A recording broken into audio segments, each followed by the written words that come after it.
hablar de indicadores para lavado de activos, ¿no? Los famosos KRIs, ¿ok? En riesgo de lavado de activos. Entonces, bueno, primero que nada vamos a poner las cosas en contexto. A mí me gusta separar los indicadores por tipos, ¿no? En otros formatos de presentaciones similares yo los he separado por tipos, ¿no? Eh, y aquí decidí descomponer a los indicadores en tres tipos, ¿no? Estos son los tres tipos, ¿no?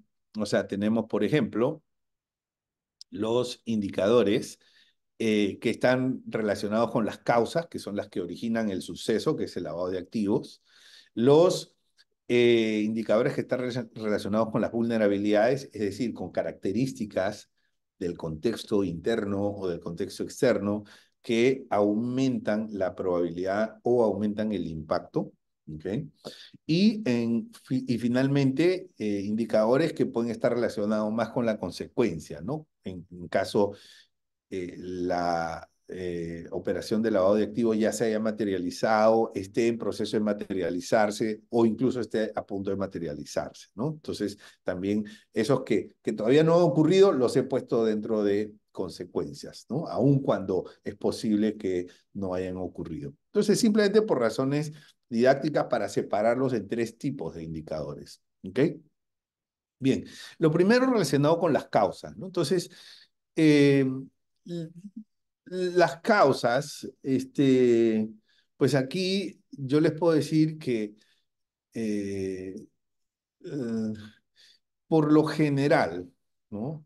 Por lo general hay causas que son atribuibles a factor humano, ¿no? O sea, cuando uno analiza los análisis forenses de las operaciones de lavado de activos, entonces normalmente hay complicidad, corrupción, eh, em, ausencia de controles, funciones o responsabilidades no ejercidas por personas, o sea, pero mucho de eso está vinculado a factor humano. ¿Okay? Y el factor humano es más probable que pueda darse en organizaciones donde la cultura organizacional no ha alcanzado cierta madurez. Entonces, es muy difícil poder medir la cultura, pero hay cosas que son relativamente fáciles de medir porque la idea es que estos indicadores se puedan llevar todos los meses a los comités o a las juntas directivas o a donde sea. Entonces vamos a comenzar con el primer tipo, ¿no? Algunos relacionados con las personas que tienen que ver con las causas, ¿no? El porcentaje de personas que están capacitadas, por ejemplo, ¿no? Entonces hemos capacitado al 100%, ese número debería ser 100%, pero muchas veces no ocurre. ¿Por qué? Porque hay cambios de personas o cuando se dio la capacitación hubo personas que no la recibieron porque estaban de vacaciones o de licencia de maternidad, lo que sea, ¿no? Entonces, tenemos un indicador, qué porcentaje de nuestra organización está capacitado en lo básico, ¿no? En lo básico, qué es, cómo funciona, cuál es mi rol, ese es lo básico, ¿ok? Bien, ahí tenemos un primer punto. Un segundo punto es que a veces es conveniente medir estas capacitaciones a través de exámenes, ¿no? Entonces, la organización organiza valga la redundancia, organiza la capacitación, esa capacitación da lugar a un examen de evaluación eh, que pues lo más probable es que no todos aprueben, que haya una que otra persona que no apruebe, y entonces tenemos un porcentaje de personas que ha aprobado y que consideramos que ha demostrado, ¿no? Tener los conocimientos en las materias impartidas, ¿no? Entonces, esa certificación o esa constancia de que la persona conoce el tema, ¿por qué ayuda? Ayuda porque eh, permite demostrar, ¿no?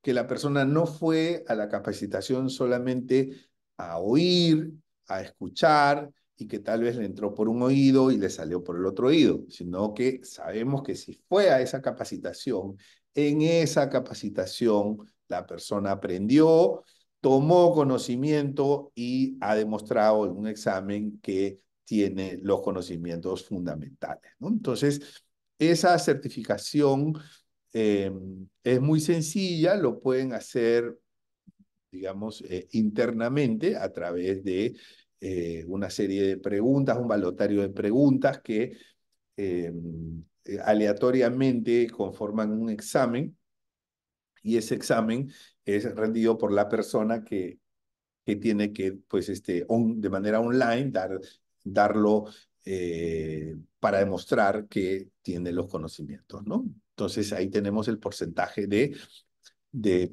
personas que se logra certificar. ¿Ok? Bien, también lo normal es que no sea el 100%. También pueden haber varios niveles de certificación, o sea, una certificación básica está bien para una persona que hace labores operativas, pero una certificación básica no es suficiente para una persona que tiene, digamos, funciones puntuales, específicas de gestión de riesgo de lavado de activos o de prevención de lavado. Entonces, ya ellos necesitan otro tipo de certificaciones, ¿no? Entonces, esto también puede tener internamente varios niveles, nivel básico, intermedio, avanzado, o puede tener nivel interno, nivel externo, porque hay organizaciones que dan certificaciones en estos temas y que son ya más especializadas, no es para todos, pero es para el grupo, digamos, que está dentro de las áreas técnicas, ¿no? Y que tienen que estar en una actualización permanente. Entonces, se puede dividir también este segundo indicador en diversos tipos de certificaciones. Muy bien. ¿Qué más tenemos? Luego tenemos el porcentaje de efectividad, o sea, las capacitaciones. Bueno, yo lo sé porque doy capacitaciones. Entonces, las capacitaciones no todas tienen el mismo nivel de efectividad, ¿no? Eh, y más ahora en la era virtual, ¿no? Pero yo te voy a contar un poco cómo era en la era presencial. Entonces, en la era presencial yo iba a las capacitaciones, a dar las capacitaciones, ¿no? Y las personas estaban como que contando los minutos porque ya, o sea, se sentían obligadas, entre comillas, a asistir a una capacitación de un tema que no era su especialidad, ¿no? O sea, porque lavado de activos o riesgo operacional o continuidad de negocios, en fin, o sea, no es un tema de su especialidad y entonces no lo tiene tan cerca, ¿no? Y, y muchas veces están pensando en otra cosa, o sea, están presentes, pero no están poniendo todos sus sentidos en captar el mayor aprendizaje posible. Entonces eso afecta la efectividad, ¿no? Entonces la efectividad hay que medirla, hay que saber cuándo una capacitación funcionó, cuándo no funcionó, eh, pues uno debería esperar que funcione, o sea, pero a veces hay cosas que lo impiden, ¿no? O sea, eh, por mi experiencia yo lo sé. O sea, por ejemplo, cuando el temario, los objetivos no están muy claros, ¿no? Entonces, la organización desea un tema A y de repente el expositor pensó que era el tema B, ese tipo de cosas a veces afecta también la efectividad, ¿no? Eh, por ejemplo, las invitaciones, el mismo horario, ¿no? De las capacitaciones también afecta la efectividad. O sea, si le vamos a poner una capacitación el viernes a las 4 de la tarde, ¿no? La gente va a tener su mente ya en el fin de semana, o sea, no va a ser la misma efectividad que cuando se la pones el día martes a las 10 de la mañana. Entonces, hay muchos elementos que intervienen en la efectividad, pero lo que sí, la efectividad debe medirse, ¿no? Entonces, probablemente la pregunta de ustedes es, bueno, entonces, ¿cómo nosotros podemos medir la efectividad de una capacitación? Entonces, mira, más o menos se trata de lo siguiente. Se hace una lista de preguntas sobre el tema de la capacitación. Esas preguntas eh, se testean al inicio de la capacitación. Y tú me dirás, pero si todavía no ha empezado la capacitación. Exacto, de eso se trata. Antes de comenzar la capacitación, haces el test de esas 5 preguntas, ¿no? De los temas que van a ver durante la capacitación. Entonces, eh, habrá personas que responden bien, habrá personas que responden mal, digamos que del promedio de los puntajes, ¿no? De esas preguntas, ¿no? Imagínate que son 5 preguntas. Entonces, algunos responderán bien una, otros dos, otros tres, otros cuatro, otros cinco. Pero el promedio, digamos que es 1,2, por decir algún número. Entonces, al final de la capacitación se testean las mismas preguntas. Es lógico que el resultado tiene que ser mayor. O sea, si al inicio el puntaje fue 1,2 y al final de la capacitación el puntaje siguió siendo 1,2, quiere decir que los alumnos no aprendieron nada. ¿Ok? Esa es la verdad, ¿no? O sea, esa es la verdad. Si al inicio 1,2 y al final 1,2 no aprendieron nada, ¿no? Bien, entonces, si, si el puntaje al final fue 5, ¿no? Entonces los alumnos aprendieron lo máximo posible, máxima efectividad posible, ¿no? Que ahora vamos a ver cómo la calculamos, pero que es la diferencia entre 1,2. Ya está, se saca un porcentaje, es el grado de efectividad. Ahora, si al inicio, mire este caso, si al inicio, en lugar de sacar 1,2 en la prueba inicial, sacan 5, entonces al final tiene que sacar 5. ¿Cuál fue la efectividad? Cero. O sea, no sirvió para nada la capacitación. ¿Por qué? Porque todavía lo sabían. Me explico. Por eso que sacaron 5 al inicio. Entonces, así medimos la efectividad. ¿Cuál fue la efectividad? Cero, ¿no? Me explico. ¿Sí? Bien. Entonces, eh, vamos a poner un ejemplito de medición de la efectividad. ¿Ok? Entonces, al inicio son 5 preguntas, ¿no? Por lo tanto, el puntaje puede estar de 0 a 5, ¿no? Si no sabe nada de nada, 0. Si sabe las 5, 5 puntos, ¿no? Entonces, se saca el promedio de toda la clase, digamos que nos da 1,2. Al final, se toma la misma prueba y digamos que nos da 3,2. Entonces, la diferencia, ese avance en el puntaje de 1,2 a 3,2, ¿a qué se debe? Se debe específicamente a la eficacia o la efectividad de la capacitación. ¿Y cómo se calcula? Esta diferencia es 2,0 respecto de 1,2 dividido 2,0 entre 1,2 y ese porcentaje, esa es la efectividad de la capacitación. Y yo puedo medir todas las efectividades de toda la capacitación y esto no solamente es para lavado de activos, esto es para cualquier tema, ¿no? En riesgo operacional, yo lo sugiero mucho, por ejemplo, ¿no? Riesgo operacional, continuidad de negocios, protección de datos, seguridad de la información, esos temas que son álgidos, pero que requieren de capacitaciones continuas por la misma naturaleza. Entonces, hay que medir la efectividad de la capacitación. La verdad, a la gente no le gusta mucho que le tomen examen, ¿no? Pero es necesario. Cuando yo estaba en la primaria y en la secundaria, tampoco me gustaba cuando venía un examen, ¿no? Pero eso fue necesario, porque si no, como yo demostraba, si no, como yo después iba a la universidad, o sea, eso fue necesario, ¿ok? Entonces, estos son los indicadores básicamente relacionados con el tema de personas y las capacitaciones y sensibilizaciones. Ahora, cuando nos vamos un poco más a las vulnerabilidades, que son características escogidas o no por la organización, ¿no? Pero que tienen una incidencia en el nivel de riesgo, ¿no? Entonces, por ejemplo, los PEP, ¿no?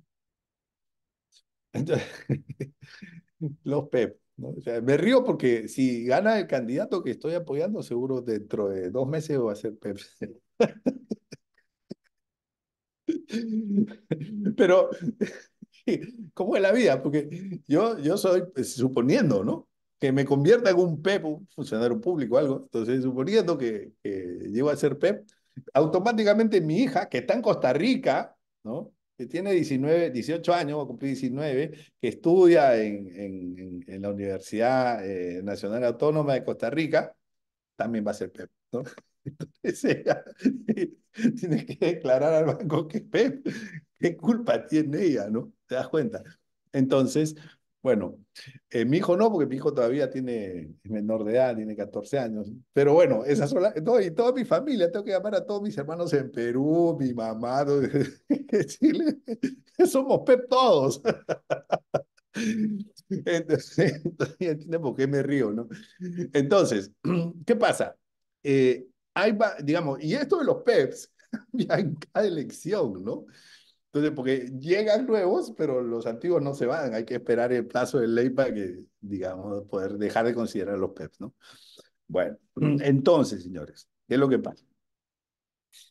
Eh, Hay organizaciones que tienen un porcentaje PEP más elevado. Por ejemplo, los bancos estatales, ¿no? Bancos estatales, aquí en Panamá, la Caja de Ahorros, el Banco Nacional de Panamá, en Costa Rica, BCR o Banco Nacional de Costa Rica, ¿no? Y así muchos bancos que son estatales, Banreserva, Banreservas en República Dominicana, y así hay muchos bancos que son del Estado. Y entonces, ¿qué pasa con estos bancos del Estado? Obviamente, tienen un gran volumen de clientes que son instituciones, ministerios, entidades autónomas, superintendencias, en fin, que son clientes que tienen sus fondos ahí. Y entonces muchos de los funcionarios, ¿no? Prefieren tener su cuenta en ese banco porque ahí mismo les pagan, entonces de ahí mismo pues usan esas cuentas, en fin. Y entonces los bancos que son de propiedad estatal, por estas razones estructurales, tienden a tener un mayor porcentaje de PEP que los bancos que no son estatales, ¿no?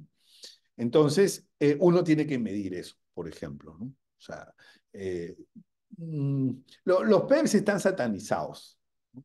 O sea, por lo menos esa es mi percepción. O sea, cuando alguien dice, ah, él es PEP, es casi, casi como que si hubiese hecho algo malo, ¿no? Pero nada, si es funcionario público, tiene que ser PEP, ¿no? Es una característica, no es algo malo per se, ¿ok? Entonces, pero, y eso es importante porque, pues, cuando a la gente que es PEP le pregunta, ¿usted es PEP? Yo, no, o sea, se ponen a la defensiva, ¿no? Entonces, el indicador de PEP es un indicador, es una métrica que en la práctica te dice algo muy sencillo. Si tú tienes un mayor porcentaje de PEP en tu cartera de clientes, tienes más riesgo. Eso es todo. Nada más, ¿no? Los PEPs hay que medirlos también para personas jurídicas, ¿no? Eso es algo que me parece importante. ¿Por qué? Porque, señores, y es más importante para las personas jurídicas, ¿no? ¿Por qué? Fíjense en este criterio, ¿no? Cuando tú ves las operaciones de lavado, y nosotros hemos visto muchas operaciones digamos, muchos casos aquí en los diferentes bancaforos, ¿no? Incluso vimos una de soborno a presidentes y todo eso, ¿no? Entonces, cuando tú ves cómo se hicieron esas operaciones, normalmente se hace a través de vehículos, no de las cuentas personales, ¿no? Sino de vehículos jurídicos, o sea, sociedades, personas jurídicas, ¿no? Entonces, si hay un funcionario público corrupto que está lavando dinero de la corrupción, él no lo va a hacer a su cuenta, él lo va a poner a nombre de una sociedad, o sea, X, y hay que encontrar el nexo para correlacionar esa sociedad con las personas que es PEP y por lo tanto la sociedad también es PEP, ¿no? Por ahí les puse. Por lo general, para personas jurídicas, por lo menos mi criterio, porque cada ley de cada país es un mundo aparte, eh, cuando el representante legal es PEP, entonces la sociedad es PEP. Cuando los beneficiarios principales, o sea, más de 5%, ¿no? Son PEPs, entonces la sociedad es PEP. Accionistas mayoritarios, gerente general, también aplica. ¿Ok? Bien. Y tenemos el indicador que no de los PEPs, sino de las personas altamente sensibles, ¿no? Altamente sensibles. O sea, lo que pasa es que la corrupción se relaciona mucho con poder, no necesariamente con sector público. Claro, que el sector público por lo general hay poder, pero puede ser otro tipo de poder. Eh, Hay gremios u organizaciones privadas que tienen mucho poder, ¿no? Y lo vimos en el caso FIFA. O sea, en el caso FIFA eran asociaciones sin fines de lucro o sea, no gubernamentales, pero que tenían mucho poder, el poder de organizar mundiales, ¿no? El poder de organizar eventos millonarios, multimillonarios, ¿no? Entonces, donde hay poder, eh, hay posibilidad de corrupción, ¿no? Y entonces las personas altamente sensibles, sin embargo, los PEPs se están circunscritos solamente al sector público, ¿no? Entonces, la definición de personas altamente sensibles ya incluye personas que pertenecen a organizaciones que no necesariamente son del sector público, ¿no? Del sector estatal. ¿Okay? El mejor ejemplo es el caso FIFA, pero puede ser un gremio, eh, puede ser sindicatos, ¿no? Que por cierto, aquí en Panamá hay un lío con eso, con los sindicatos que un banco estatal le cerró la cuenta a un sindicato importante de obreros de la construcción y hay un lío por eso, ¿no? O sea, porque ahora, claro, si el Banco Estatal le cerró la cuenta, ¿no? Por temas vinculados supuestamente al lavado de activos, entonces otros bancos ya no quieren abrirle, ¿no? O sea, todos dicen, no, no, no, amigo, a mí no me toquen la puerta. ¿Y ahora dónde? ¿Cómo hacen, no? Entonces, lío grande, ¿no? Entonces, eh, digamos, estas personas que representan estos gremios, por ejemplo, ¿no? Que son gremios poderosos, porque te paran un país, te paralizan un país, estos sindicatos, ¿no? O puede ser también sindicato de empresarios, también puede ser. O sea, ahí también sí existe el sindicato, ¿no? Bien, solo que no se llama sindicato, se llaman confederación, ¿no? Confederación empresarial, o sea, tienen un nombre diferente, pero en el fondo es lo mismo, son un grupo de personas que se juntan, ¿no? Para generar poder y para buscar los objetivos de las personas que integran ese colectivo, ¿no? O sea, entonces, personas altamente sensibles, ¿no? Pero no es del sector público, bueno, por eso le llamo altamente sensibles. Y también en las personas altamente sensibles, sí, yo incluiría los que han sido PEPs, porque las regulaciones te dicen, mira, los PEPs entran hasta 2 años o 5 años, ¿no? O un año o 3 años, ¿no? Y los que hacen esas regulaciones son los mismos PEPs que son los diputados. Entonces ellos lo acortan, ¿no? Dice un añito, no más, un añito. Un año después que deja de ser funcionario ya no puede ser PEP, ¿no? Entonces, porque ellos no quieren seguir siendo PEP. ¿Por qué? Porque precisamente el concepto de PEP tiene una carga, digamos, una carga de etiqueta, de calificación, no muy buena, ¿no? Entonces, bueno, en la percepción, ¿no? Pero para mí, el que es PEP toda la vida, porque el riesgo se va a quedar toda la vida. Cuando le encontraron los millones a Pinochet, los millones de dólares en el extranjero, ¿cuánto tiempo había pasado desde que él había dejado de ser dictador en Chile? ¿No? O sea, pueden pasar 10 años, pueden pasar 20 años. O sea, porque el PEP está relacionado, es un concepto más de riesgo que otra cosa. Entonces, para mí, el que es PEP es PEP toda la vida. Lo que pasa es que los legisladores no lo quieren poner así. Eh, entonces, bueno, está bien, pues no vamos a ir en contra de la ley, vamos a respetar los conceptos de la ley. No, pero sí le vamos a poner personas altamente sensibles, ¿no? Y ahí entran también esas personas. Perfecto. Muy bien. Entonces, aquí tengo, de hecho, una pregunta, ¿no? Que me hacen en el panel. Muy interesante, dice. Buen día, consulta. ¿Consideraríamos a los actuales candidatos dentro de las elecciones como paz o ya se consideran PEP? Bueno, eh, pues creo que PEP no lo son. Habría que revisar a ver si, lo que pasa es que aquí los candidatos o sus organizaciones reciben un subsidio electoral, dinero del Estado, ¿no? Pero bueno, a mí me parece que no llegan a ser, ¿ok? No soy abogado y no he revisado la norma en detalle. Mi impresión preliminar es que no son PEP, pero sí serían altamente sensibles. porque reciben dinero, tienen poder, ¿no? O sea, hay candidatos, eh, no quiero decir que eso necesariamente está pasando en Panamá, aunque tal vez sí. Hay candidatos que entran a la contienda solo para quitarle votos a otro, nada más. Y si ese candidato no se presenta, el que gana no es A, sino es B. ¿Mm? Entonces ese candidato no es que quiera ganar, lo que quiere es quitarle votos a cierto candidato para que gane otro candidato, ¿no? Y eso es una actuación de poder, indudablemente, ¿no? Entonces, cualquier parecido con la realidad es pura coincidencia. Entonces, para mí sí son paz. Sí, los candidatos, para mí sí, me parece. Muy bien. Por aquí en los chats, a ver si me siguen preguntando.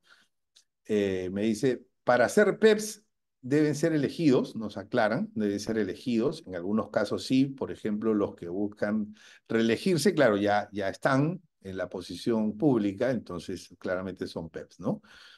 Muy bien. Entonces, por aquí nos dicen también los de la Cámara de Comercio, claro, los de las cámaras de comercio, ¿no? O sea, están, como tienen una posición de poder, no están en el sector público, pero sí pueden entrar dentro de los PAS, ¿no? Los PAS, que es un concepto, digamos, algo más moderno, eh, pero que no está en las normativas, sino más bien se usa más como para propósitos internos. ¿Ok? Muy bien. Entonces, eh, perfecto.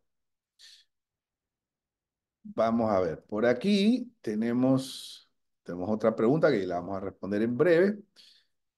Y hay otros indicadores en donde se mide el nivel de riesgo por factores. Ustedes saben que en lavado de activos hay cuatro factores clásicos que son clientes, productos, canales y áreas geográficas. Entonces se mide, ¿no? ¿Cómo se mide el riesgo para estos factores? Bueno, ustedes conocen el mapa de calor, la matriz probabilidad de impacto, alto, medio, bajo, que te dan un color, la combinación de ellos un color, ¿no? ¿Ok? Entonces, hacemos un listado de lo que se llaman eventos potenciales. O sea, situaciones que pueden por sí solas o en combinación con otras hacer que el riesgo se materialice. Se llaman eventos potenciales. Entonces, esos eventos potenciales tú los clasificas, ¿no? Estos eventos potenciales tienen que ver con clientes, esto tiene que ver con productos, esto tiene que ver con canales, esto tiene que ver con áreas geográficas, ¿no? Y estos eventos potenciales tienen un nivel de calificación, ¿no? Como hemos visto según el mapa de calor, por su probabilidad y su impacto de ocurrencia. Y si son alto, medio, bajo, le damos una puntuación 3, 2, 1. 3 para alto, 2 para medio, 1 para bajo, para poder convertir ese resultado del nivel de peligro en un número y para poder promediar esos números. Entonces aquí, por ejemplo, este es el factor cliente, ¿no? Para el factor clientes el puntaje es 1.83. Ten en cuenta que esto va del 1 al 3, ¿no? Entonces, del 1 al 3, ese es el rango, no, nunca será menor que 1, pero tampoco nunca será mayor que 3. Y con eso tú tienes ya un indicador para lo que se denomina el perfil de riesgo, ¿no? El perfil de riesgo por factor. ¿Ok? Muy bien. Listo. Entonces, luego tenemos lo mismo para productos. Luego tenemos lo mismo para canales, ¿ok? Que ya es repetitivo, y para área geográfica o zona geográfica. ¿Ok? Bueno, entonces, estos son cuatro indicadores que los junto en este grupo de índice para medir los factores, ¿no? A través de los eventos potenciales. Luego tenemos el porcentaje de expedientes actualizados, ¿no? O sea, actualizados, ahí te toca definir a ti. 12 meses de antigüedad, bien. 3 meses de antigüedad, 6 meses de antigüedad. 12 es lo convencional. Entonces, eh, y ahí puedes tú tener la discrecionalidad para quitar los clientes de bajo riesgo. El criterio es el siguiente. El lavador de activos no va a tener cuentas de menudeo. O sea, el lavador de activos no te va a lavar centavos. El lavador de activos va a querer lavar grandes cantidades. Entonces, tú puedes decir, por ejemplo, todas las cuentas, ¿no? Que en el año no pasan de $12,000 o en el mes no pasan de $1,000 de movimiento, son cuentas de bajo riesgo, por ejemplo, ¿no? Porque un lavador de activos, o sea, normalmente no lava, o sea, puede que lave, pero no es, no, digamos que le resultaría muy inconveniente hacer tanto esfuerzo de lavado para lavar $12,000, ¿no? O sea, normalmente ellos van a querer hacer negocios con volúmenes de casas, propiedades, que pues 12,000 no es un umbral, pero tú estableces el umbral y quitas y tú dices, bueno, no es necesario tener digamos, expedientes actualizados de estas personas de 12,000, de este umbral hacia abajo, no lo necesito, ¿no? Porque tengo que ser eficiente, o sea, tengo que conseguir mucho con poco esfuerzo, ¿no? Entonces, ese umbral es importante porque si no, te vas a llenar de trabajo tratando de llamar a todos los clientes y realmente no necesitas llamar a todos los clientes, solo necesitas llamar a los clientes de mayor riesgo medio y riesgo alto. Bien, entonces, el otro es el rating de los clientes, ¿no? O sea, los clientes también se les puede calificar, así como se califica a los clientes por riesgo de crédito, también podemos calificar a los clientes por el tema del lavado de activos, ¿no? Existe rating de clientes para lavado de activos. Ahí lo que les puedo decir, de hecho, tenemos una presentación que hicimos, que también está disponible, la hicimos hace un tiempo, de un modelo de rating para clientes por lavado de activos, ¿no? Entonces, se establecen los elementos, digamos, en el ejemplo, en el modelo que yo diseñé, eran 10 elementos, 10 factores, se promediaban estos 10 factores, cuantía, nacionalidad, tipo de cliente, una serie de cosas, y nos daba un numerito, ¿no? Que representaba el rating y eso indirectamente nos indicaba la posibilidad de que el cliente sea, digamos, o realice un lavado de activos, ¿no? Entonces, el rating de clientes también es un indicador de característica de la organización, ¿ok? De característica de la organización. Entonces, todos estos están más alineados a características, por lo tanto, lo he puesto en el grupo de vulnerabilidades, ¿ok? Y en las consecuencias he puesto otros que tienen que ver más con situaciones que ya ocurrieron o podría ser que ya hayan ocurrido, ¿no? Por ejemplo, las desviaciones transaccionales, las desviaciones fuera, los movimientos fuera de los parámetros, ¿no? O sea, si yo soy un cliente que gana $1,000 mensuales y estoy parametrizado así, y el día de mañana recibo en mi cuenta $500,000, entonces ahí hay una desviación, ¿no? Ok, eso es lo que se llama una señal de alerta, pero eso no es nada probatorio, o sea, eso no convierte a la persona, al cliente, en lavador de activos, porque puede ser que recibió una herencia o puede ser que vendió una propiedad o cualquiera de esas cosas, ¿no? Bien. Eh, Luego, el número de sanciones que con o sin multa, porque a veces no te ponen multa, pero una sanción sin multa para mí es casi igual. O sea, porque es una mancha, sobre todo para las organizaciones, para los sistemas en donde las multas o las sanciones se publican, las resoluciones son públicas. O sea, ya, porque tu banco responsable se va a enterar de eso, ¿no? Y te va a dar lo mismo que sea con multa o sin multa, va a ser casi lo mismo, ¿no? O sea, lo que más te va a doler no es el dinero de la multa, lo que más te va a doler es esa resolución que esté publicada ahí y todas las preguntas incómodas que te van a hacer, digamos, tus partes interesadas del negocio, sobre todo las corresponsalías, ¿no? Bien, ¿qué más? Número de procesos, ¿no? Iniciados, por ejemplo, regulatorios, te han iniciado un proceso, tal vez a la organización va a salir airosa de ese proceso, pero tienes un proceso en marcha, ¿no? Ya sea proceso de la superintendencia o de la UAF o de la fiscalía o de quien sea, ¿ok? Bien, observaciones regulatorias, y viene el regulador y te dice, ajá, pa, la clásica, ¿no? Los expedientes no están actualizados, esa no falla. Pero siempre te ponen una serie ahí de observaciones. Bueno, ¿cuántas observaciones tienen? Entonces, esas observaciones entran en condeo, ¿no?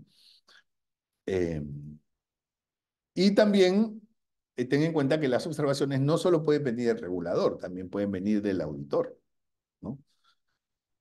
Y eso, pues, vale lo mismo. O sea, incluso hasta para mí hasta vale más. ¿Por qué? Porque el auditor te está salvando la vida. O sea, el auditor cuando te dice, mira, es que esto y esto, y te lo está diciendo el auditor, está evitando, ¿no? O sea, te está poniendo en alerta para que resuelvas eso antes que venga la superintendencia. Y porque te va a encontrar, si te lo encontró el auditor, muy probablemente te lo va a encontrar también la superintendencia. Entonces, esas observaciones de auditoría para mí valen muchísimo, ¿no? ¿Ok?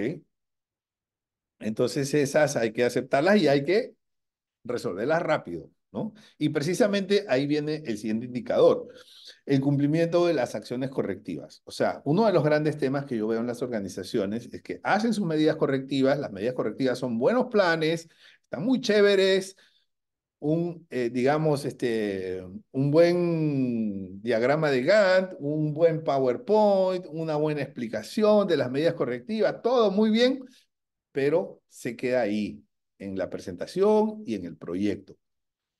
Entonces, a veces el día a día le ganan las organizaciones y esa medida correctiva no la implementan. Entonces, las medidas correctivas tienen que tener plazos. Al mes, ¿qué porcentaje? A los 2 meses, ¿qué porcentaje? A los 3 meses, ¿qué porcentaje? Y así, de avance. Entonces, si al primer mes una medida correctiva debía estar implementada al 25% y está al 10%, su indicador es 40%, 10 sobre 25. ¿Ok? Entonces yo tengo que medir en qué nivel estoy de cumplimiento de mis medidas correctivas, proporcionalmente a lo que se había programado. ¿Ok? Entonces eso es fundamental porque, como les decía, o sea, con esto te estás evitando que la superintendencia venga y te sancione, porque si ellos se dan cuenta primero, puede llegar la sanción. Segundo, te estás evitando dolores de cabeza, que riesgos se materialicen, ¿no? Entonces, mientras más pronto lo puedas resolver, mejor. Y las acciones correctivas, cuando han sido identificadas, es porque el riesgo es alto, ¿no? Entonces, es muy eficiente resolver medidas correctivas lo más pronto posible. El índice de efectividad de controles, ¿no? Digamos, esto se puede llevar en un indicador, puedes hacerlo para todos los controles, sería muy engorroso, pero yo normalmente recomiendo los controles más importantes, ¿no? Se segmentan los controles más importantes y a través de un sistema de puntuaciones se mide la efectividad. De hecho, tenemos otra presentación, obviamente, totalmente gratuita para ustedes, en el Bancaforo, sobre el índice de efectividad de controles, cómo medir la efectividad de los controles, ¿no? Entonces, eso me da un número y simplemente yo le hago el seguimiento a ese número. ¿Ok? Muy bien. Bueno, amigos y amigas, eso ha sido todo por esta jornada.